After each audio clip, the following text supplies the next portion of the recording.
Muchísimas gracias, señor Gual. Precisamente una de las razones de todas esas incertidumbres que nos ha presentado el señor Gual es la velocidad en la cual se están produciendo y nos obligan a digerir todos esos cambios, ¿verdad? De hecho, cuando ya parece que entendemos y tenemos asimilado una nueva tendencia, llegamos tarde, llega la siguiente. Y así vamos, un poco como a contracorriente. Dentro de esas nuevas tendencias, el mejor ejemplo es la innovación tecnológica, lo sabemos bien. Hablan de cuarta revolución y dicen que va a ser que es la más disruptiva desde el principio de los tiempos. Esa innovación tecnológica, ese vuelco tan drástico, va a afectar, entre otros, como bien acabamos de escuchar con el señor Gual, a los modelos de negocio actuales. Hablemos de ello, hablemos en nuestra sesión de trabajo de ese nuevo entorno económico español y de las expectativas empresariales que se están generando al respecto. Para ello, vamos a pedir la intervención en este escenario de don Antonio Garamendi, presidente de la Confederación Española de Organizaciones Empresariales. Es una conversación que guiará, en este caso, don Hilario Albarracín, presidente de KPMG en España.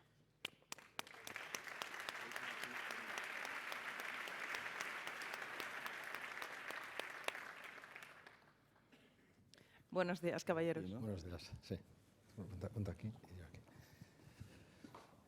Bueno, buenos días, excelentísimo alcalde de Málaga, presidente de la Cámara de España, presidente de la Fundación CEDE, autoridades, directivos, ejecutivos y amigos. Es para mí un placer pues, compartir esta sesión, este diálogo sobre la visión empresarial de la economía, sobre la economía, el futuro de la economía española, con Antonio Garamendi, presidente de la COE. Antonio es un empresario con una amplia trayectoria directiva en diversos tipos de empresas que además le ha permitido pues, precisamente conocer de una manera profunda y transversal y clara las necesidades, las oportunidades y los retos que afrontan las empresas españolas. Antonio Garamendi empezó muy joven como empresario en las empresas familiares, luego desarrolló sus propios proyectos empresariales y también luego pues, ha participado en distintos consejos de administración y consejos asesores de grandes empresas, con lo cual yo creo que es un privilegio el poder contar con él para ver pues eso, cuál es la visión del empresario sobre el futuro de la economía española. Y este diálogo lo vamos a dividir en cuatro áreas en el tiempo que tenemos. En primer lugar, vamos a comenzar hablando de la geopolítica y de la incertidumbre. En segundo lugar, hablaremos de la transformación digital, un poco como ha hecho Jordi Gual. En tercer lugar, hablaremos del talento y la formación. Y luego, en cuarto lugar, hablaremos sobre la sostenibilidad, la regulación y también el nuevo reporting o transparencia que tienen que haber las empresas. Y finalmente, pues haremos una petición sobre qué demandamos a los políticos, al nuevo gobierno que surja como consecuencia de las elecciones del fin de semana, las elecciones generales.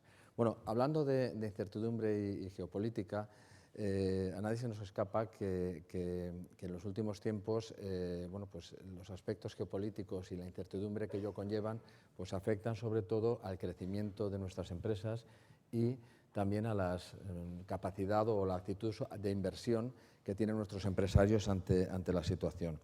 Nosotros hacemos con COE precisamente y en KPMG un estudio que llamamos Perspectivas, donde entrevistamos a más de 1000 directivos en toda España y en la última edición pues casi 7 de cada 10 directivos calificaban como negativo el impacto de la actual situación política en las empresas.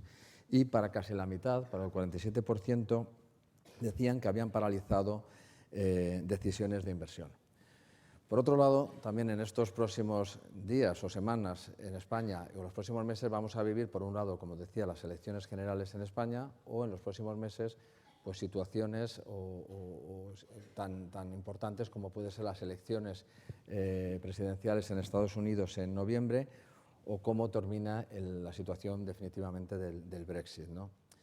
Finalmente, también decir y por hacer referencia que las tensiones comerciales entre China y Estados Unidos también pues están impactando a que la posición europea en el medio pues estamos sufriendo y que las perspectivas, todos los organismos están proyectando unas previsiones de crecimiento más reducidas y aunque España parece que seguiremos creciendo, pero menos que lo de ahora. Entonces, mi primera pregunta, Antonio, es, para las empresas españolas que han hecho el esfuerzo de internacionalizarse mucho en estos últimos años y que ahora tienen que jugar en este entorno de estas bandas, ¿cómo crees que puede afectarles o les está afectando esta situación? Lo mismo también, pues, estas perspectivas de un crecimiento más reducido.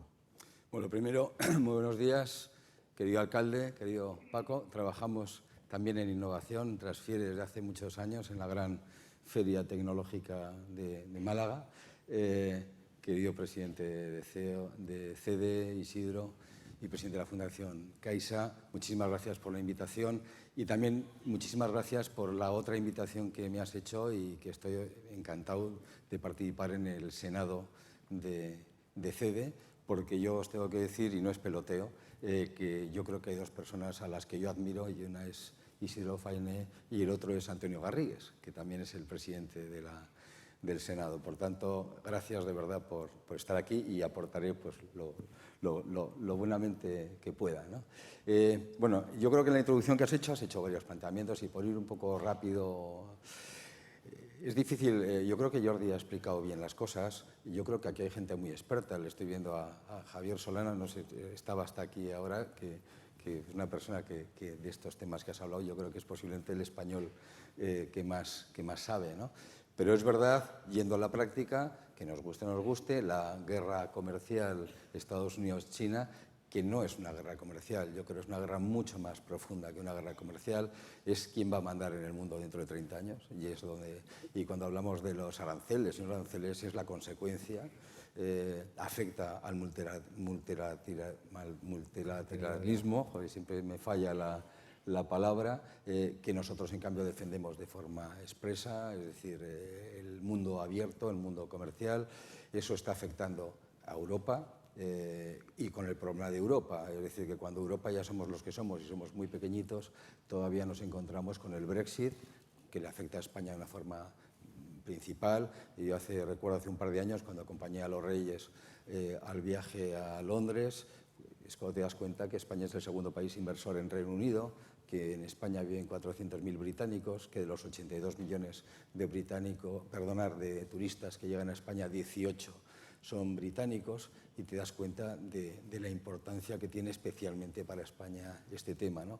Tenemos nuestros propios temas, nuestro principal cliente es Francia, el segundo es Alemania, y ya te están diciendo que las cosas no van tan bien. En España, tristemente, tenemos el problema de Cataluña, que lo digo abiertamente, que hay que estar con ellos, que hay que estar con las empresas y con los empresarios catalanes y hay que apoyarles, porque yo creo que no se lo merecen. Tenemos, lo acabas de comentar también, nuestro propio problema de inestabilidad política. Es decir, 4 años, 4 elecciones, el último año múltiples elecciones, pero dos generales. Y eso produce no estabilidad, no moderación, falta de confianza. Y la falta de confianza pues, se da desde en el empleo, se da en las inversiones y se da en un dato que yo creo que es muy importante y posiblemente el presidente de CaixaBank lo podría haber dicho mejor, que se da en la confianza también del ahorro. Es decir, que es curioso que el consumo ha bajado, ¿no? Ha bajado un punto, 50% menos de lo que estaba previsto, lo que significa que la gente no se fía y ahorra. Bueno, pues eso significa que necesitamos un gobierno estable, que es lo que nosotros estamos pidiendo. Y aquí públicamente lo vuelvo a decir, porque lo dijimos la vez pasada. Ha llegado el momento, después del domingo, vamos a dejarles hasta el domingo, que la clase política, los que estén llamados a gobernar y la oposición responsable, se sienten en una mesa y hablen de las cosas del comer, de las cosas importantes, de las cosas que nos afectan, como pueden ser las pensiones, como pueden ser 1000 temas que tenemos encima de la mesa, que realmente llevan aparcadas desde hace bastante tiempo y que no pueden esperar más tiempo. Por tanto, yo creo que los empresarios vamos a exigir la responsabilidad y que se empiece a hablar de verdad de las cosas que nos unen, que no de las que nos separan, porque yo creo que cuando nos vemos y vamos por la calle, es difícil que nos separen tantas cosas como las que nos cuentan habitualmente. Yo creo que es un momento clave en este sentido, desde el punto de vista político. Yo creo que va a ser el arranque para que las cosas vayan bien. Y en esa encuesta que comentabas, realmente como suelen decir, claro, está en el momento donde, bueno, falta esa confianza y donde realmente, insisto, todos los mensajes que se lanzan son los mensajes negativos. Por acabar, que yo creo que es importante, los empresarios, por encima de todo, los directivos, tenemos que ser optimistas. Yo creo que es nuestra obligación. Y tenemos otra obligación también. No me vale los que digan que todo esto es una maravilla y tampoco me valen los agoreros que digan que todo vaya mal. Yo creo que tenemos que saber navegar, a mí me gusta el mar, tenemos que saber navegar cuando las cosas nos vienen el viento de popa, pero cuando viene de frente pues hay que ceñir y hay que llegar al objetivo. Y no nos olvidemos, en España confía mucho más la gente de fuera que los propios españoles. Y en España tenemos una deuda muy alta, donde una gran mayoría de esa deuda está en manos extranjeras. Y nuestras empresas, en una gran mayoría, están también participadas y los inversores, y los conocéis muy bien, son también fondos, son gente de fuera. Por tanto, tenemos una obligación fundamental de vender, no solo de vender, sino creer que nuestro país merece la pena porque es verdad. Bueno, vamos avanzando, que tenemos poco tiempo en esta conversación.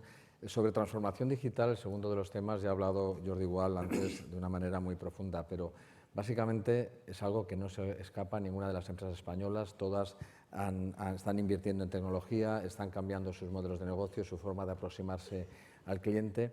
Pero desde tu punto de vista, desde el punto de vista de los empresarios, ¿cómo ves la capacitación actual de la empresa española en este mundo digital y qué se podría hacer para acelerarla? Yo creo que el tema digital ya no es un tema de futuro, ¿no? Es un tema actual. Y es más, de hecho, además, no es una revolución industrial.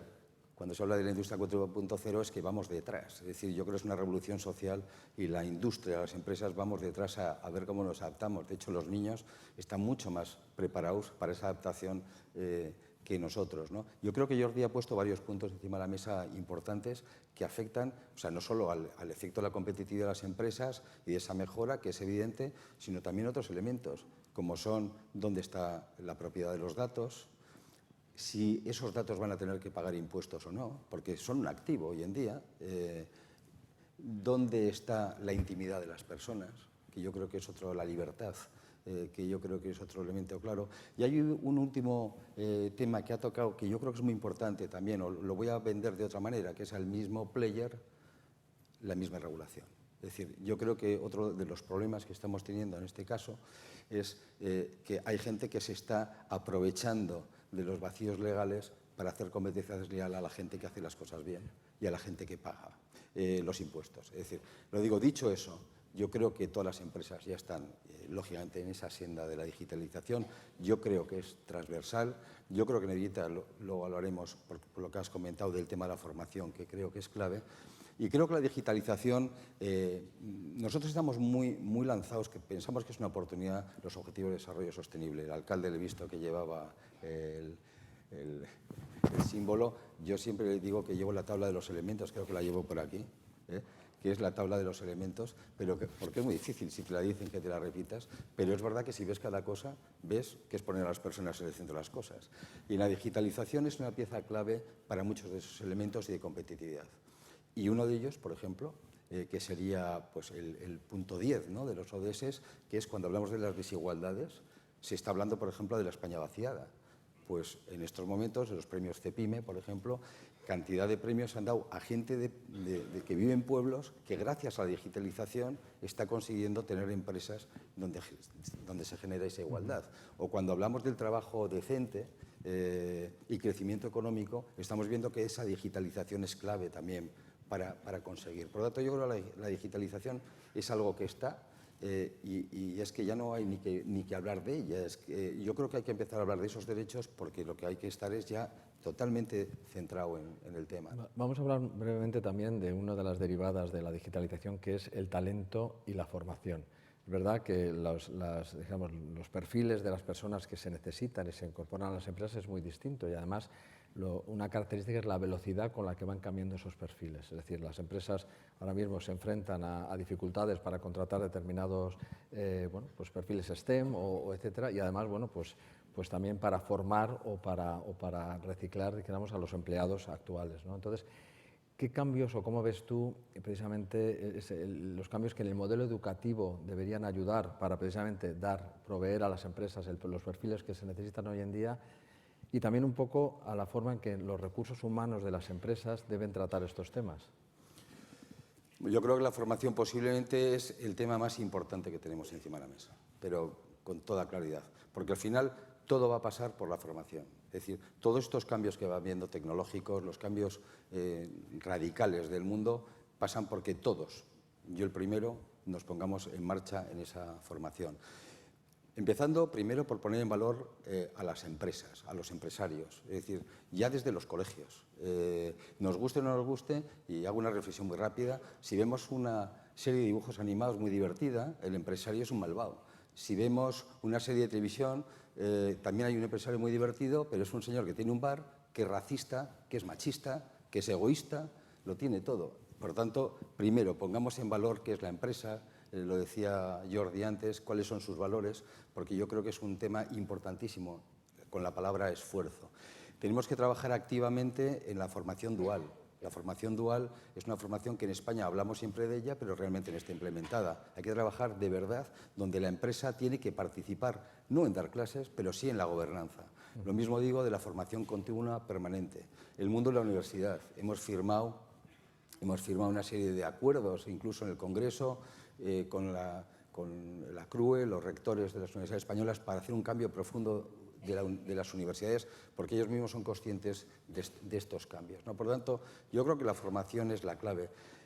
En la formación va la innovación también, porque otro de los temas, cuando se habla de los recortes, yo creo que ha habido recortes muy importantes que ha sido en la innovación y en las infraestructuras, especialmente en las redes o digitales, que es donde hay que invertir para realmente trabajar en ese crecimiento y en esa igualdad, ¿no?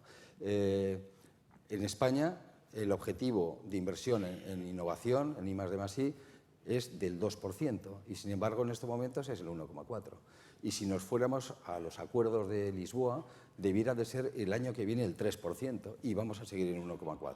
Es muy difícil que queramos hablar de ganar el futuro si nosotros no trabajamos en formación, en innovación, que también, por cierto, vuelve a ser otro objetivo, que es el 9, y que habla de industria, porque todos los temas que yo creo que también claves y hay que poner encima de la mesa es a la industria, a la nueva industria que tiene que ser el motor económico del país.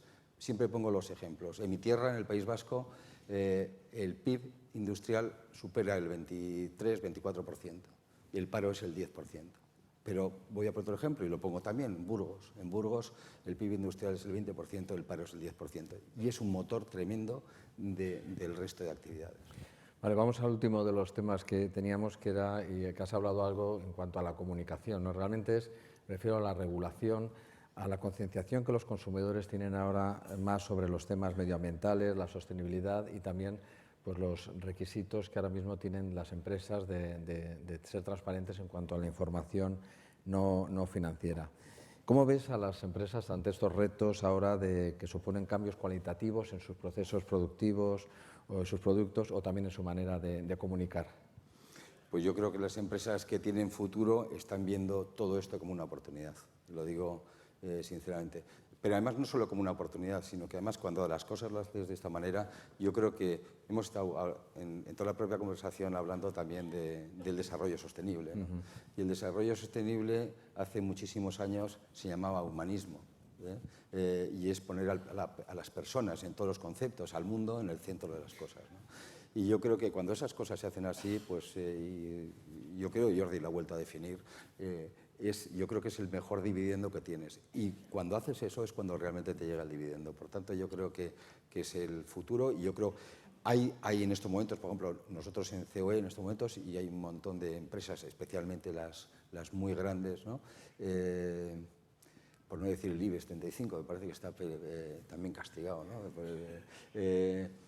Que sí estamos trabajando, por ejemplo, en estos momentos, por ejemplo, en la memoria no financiera, porque sí es verdad que todo esto que hemos estado hablando necesita indicadores. Todo esto que estamos hablando necesita medir. Y por eso nosotros pensamos que somos nosotros los mejores preparados para medir. Yo invito en este caso a las empresas y en este caso a las asociaciones empresariales. El objetivo 17 es precisamente la colaboración, ¿no? Las alianzas, ¿no? Y somos nosotros los que somos capaces de medir, y por eso estamos en el Consejo Mundial de los ODS, y por eso somos la única organización en España que tiene una persona en el Consejo Mundial en la ONU en Estados Unidos, que es una mujer que se llama Clara.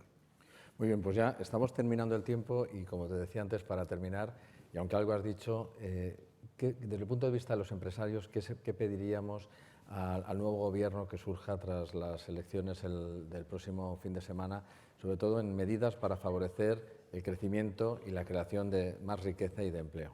Bueno, lo primero, que se cree un gobierno. O sea, lo primero que es curioso, ¿no? Es como de perogrullo, pero lo primero que habría que decir, hombre, pues nos gustaría tener un gobierno. El que quieran los españoles, que son los que estamos llamados a votar el domingo, ¿no? Yo diría varios temas. Primero, fundamental rigor presupuestario. Yo creo que es un tema clave. En segundo lugar, que se dice sencillamente ortodoxia económica. Hay que hablar, también lo hablaba Jordi, perdonad que me haga referencia a él, pero es que ha dicho muchas cosas muy interesantes, ¿no?